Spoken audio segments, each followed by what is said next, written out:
السادة الحضور والحضورات. في البداية لابد من رجوع التاريخ باش نفهموا السياق هذا كله.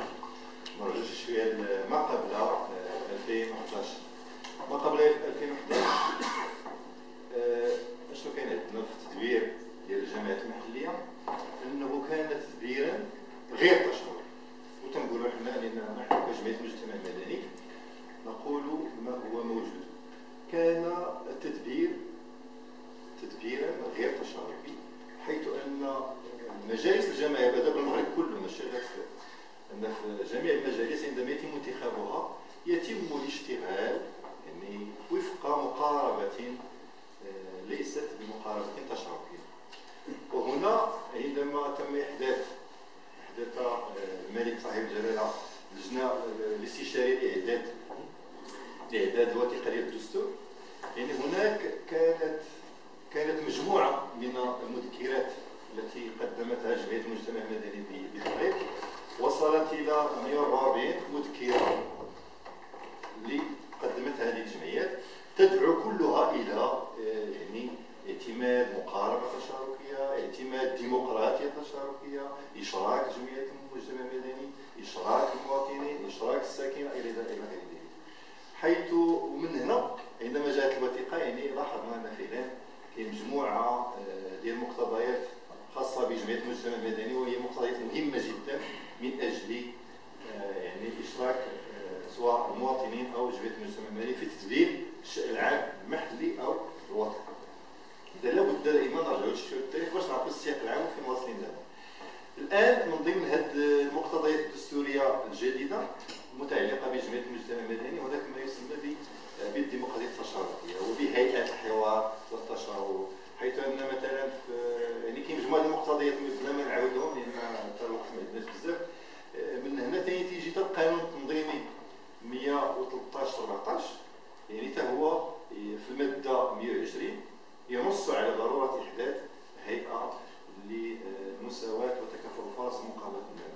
وبالنسبه للهيئه اللي تنشرفوا انه راسها هي ماشي تشريف ولكن هو تكليف، لانه اللي تكونت تم احداثها في 2 دجنبير 2015، وهي كما كتعرفوا ان في اقليم نزيله اللي يلاه 5 والله ما كانت هي طلعت هي 6 اللي كاينين في اقليم نزيله، يعني اللي تم احداثها في للهيئه للجماعات اللي فيها الهيئات هذه يعني 6. يعني بالنسبه لنا حنا تنشوفوا ان راه هذا يعني كاين هذا مؤشر انه كاين بزاف ديال رؤساء الجماعات ما فاهمينش الادوار ديال هذه الهيئات الحوار والتشاور.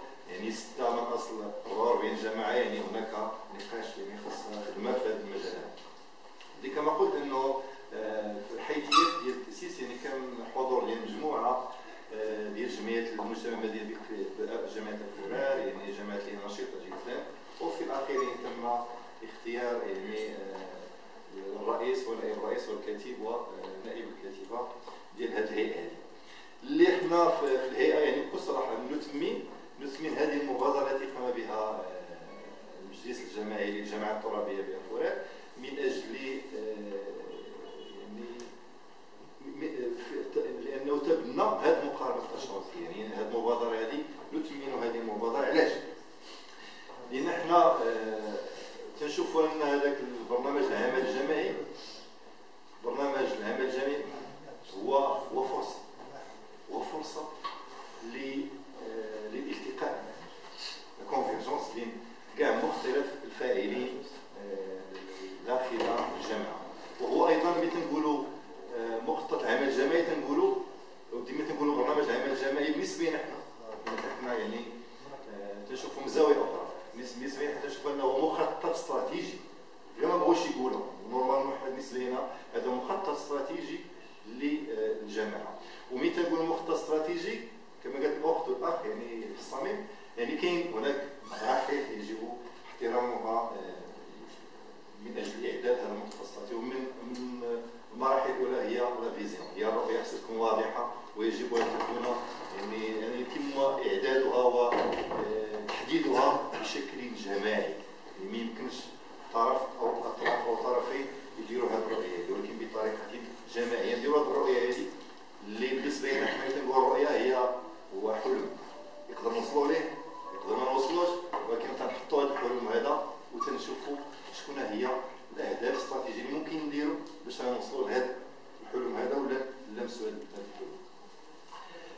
بالنسبه للتجربه ديال جمعيه المجتمع المدني في افوريت، بصراحه كانت التجربه ديال اعداد المخطط الجامعي كانت تجربه رائده جدا. يعني كان انخراط ديال جميع الجمعيات في جميع المراحل ديال هذا البي سي دي، في جميع من التشخيص الى المصادقه الى الاسترداد النهائي عندما حضر عامل الاقليم في يوم ما في سنه 2012. يعني كان انخراطا ايجابيا وفعالا في مراحل. يعني ان نحن كهيئه وكجمعيه المجتمع المدني لهم من الخبرات بكل صراحه، ان جمعيه بيافورا عندها الخبرات، عندها التجارب انها باش تعطي اضافه نوعيه، تزيد اضافه نوعيه لهذا البرنامج العمل الجماعي بالنسبه لجمعيه بيافورا. مزيان. بالنسبه للمنهجيه، يعني اكيد انه ملي تنقول مختصه هي كاينه منهجيه خصها يجب احترامها. بالنسبه لنا حنا كهيئه ولا كجمعيه المجتمع المدني تنشوفوا ان ضروري اعتماد تشخيص تشاركي دقيق. ملي تنقول تشخيص تشاركي دقيق كاين هما الادوات ديالو خصهم يتحترموا. يعني السمعه يا اما يكونوا جلسات مباشره، يا اما يكونوا دي فوكس جروب، يا اما يكونوا استمارات، كاين مجموعه ديال التقنيات في هذا المجال. مثلا نجلسوا مع جميع المواطنين والمواطنات، نجلسوا مع جمعيه المجتمع المدني، مع المصالح الخارجيه، مع الاطفال. ما ننساوش هذه الفئه هذه ديال الاطفال اللي هي ايضا عندها حاجيات خاصه.